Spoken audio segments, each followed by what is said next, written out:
mas o mais importante, sempre é tempo e nunca se esqueça. Deixe o seu joinha, a sua curtida.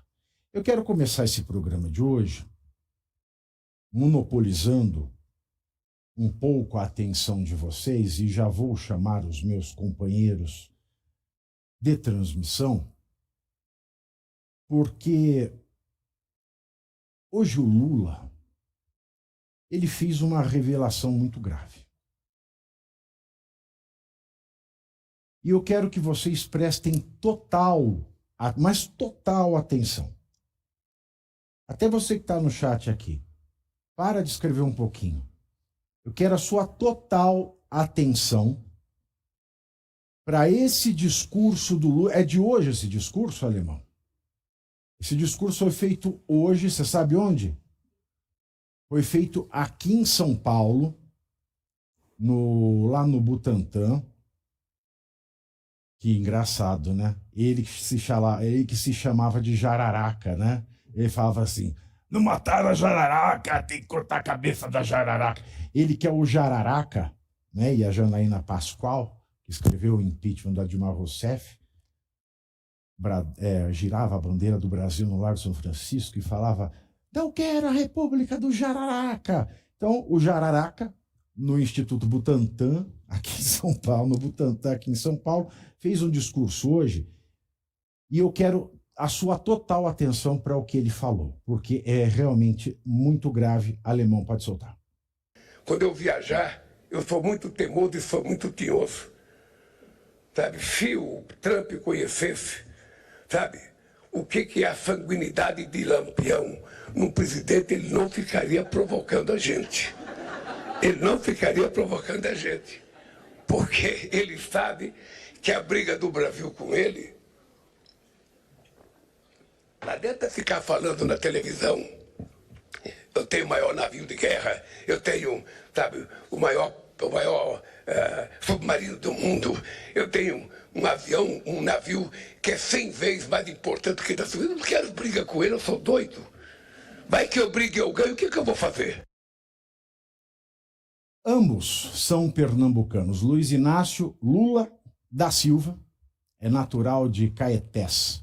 Em 1945, ano do seu nascimento, era distrito de Garanhuns.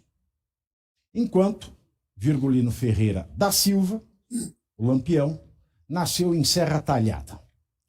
250 quilômetros separam uma e outra cidade.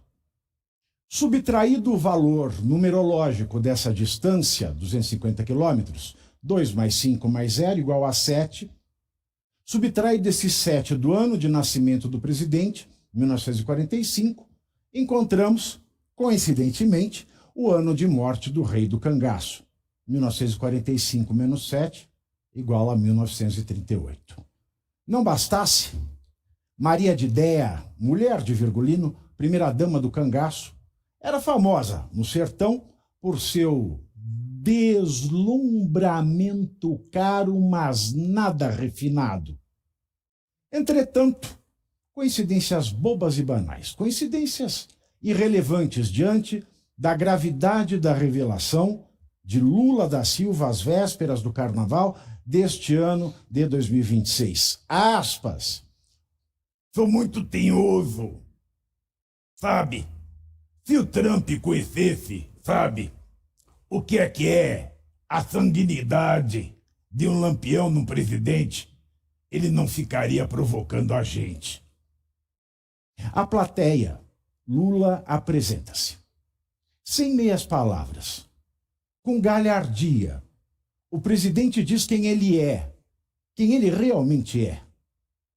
Um sujeito tinhoso com a sanguinidade de Lampião. No coloquial, tinhoso é substantivo masculino que significa diabo, coisa ruim, sete peles, satanás, demônio.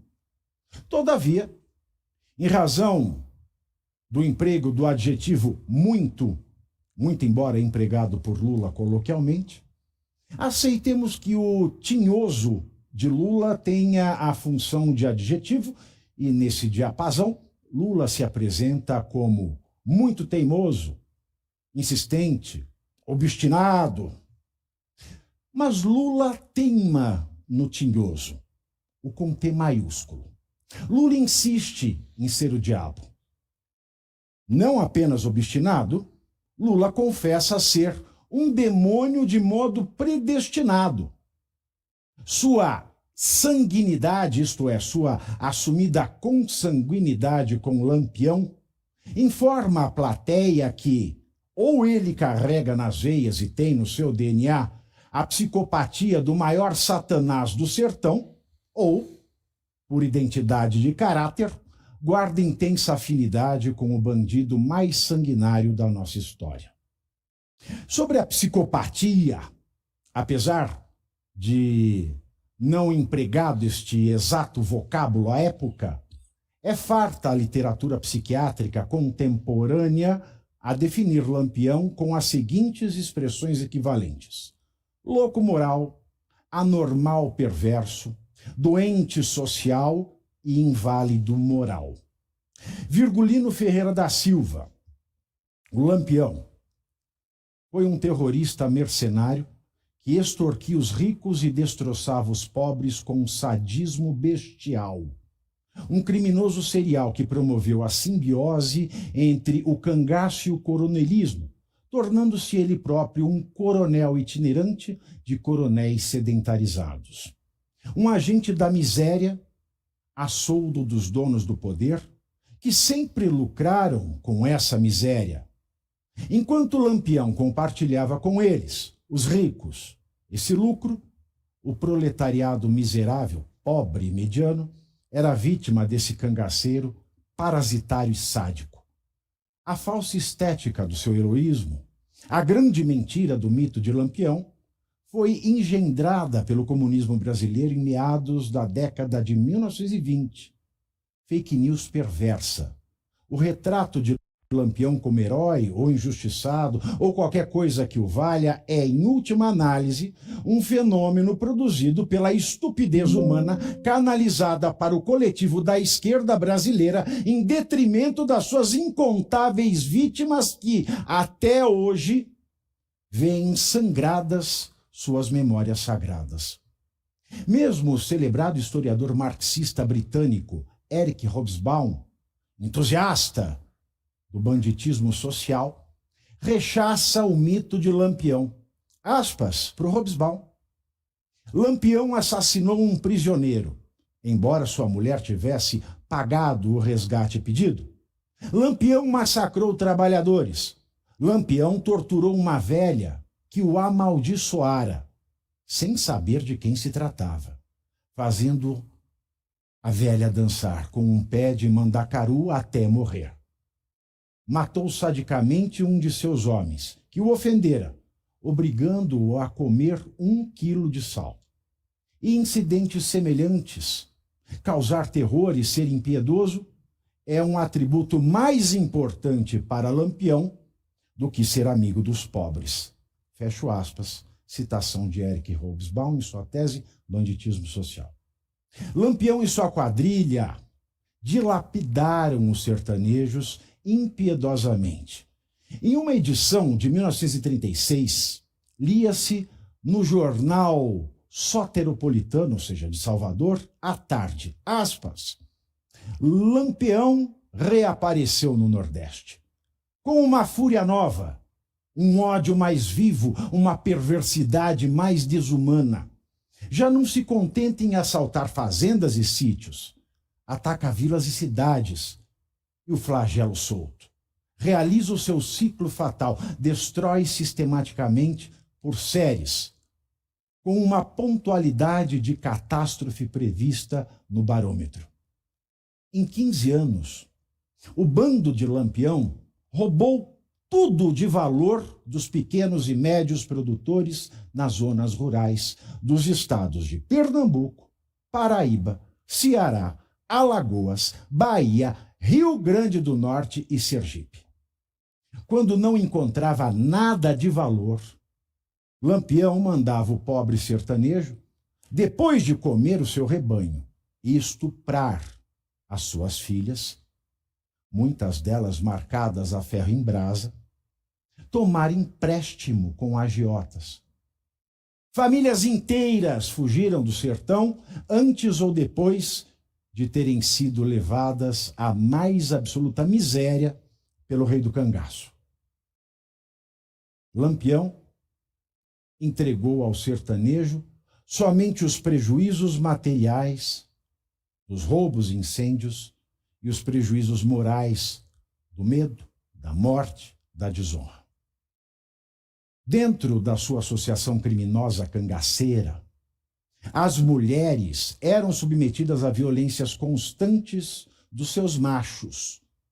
Elas só poderiam pertencer e permanecer no grupo de Lampião se tivessem um cangaceiro como dono. E elas até podiam, contra suas vontades, é claro, mudar de proprietário. Se o seu macho morresse e ela não fosse desejada por nenhum outro cangaceiro, a mulher era deixada no mato como quem abandona um cachorro. Muitas das mulheres do cangaço chegaram ao bando de Lampião sequestradas das suas famílias, muitas delas estupradas ainda crianças, como Dadá, aos 10 anos de idade, mulher de Curisco, número 2 de Lampião.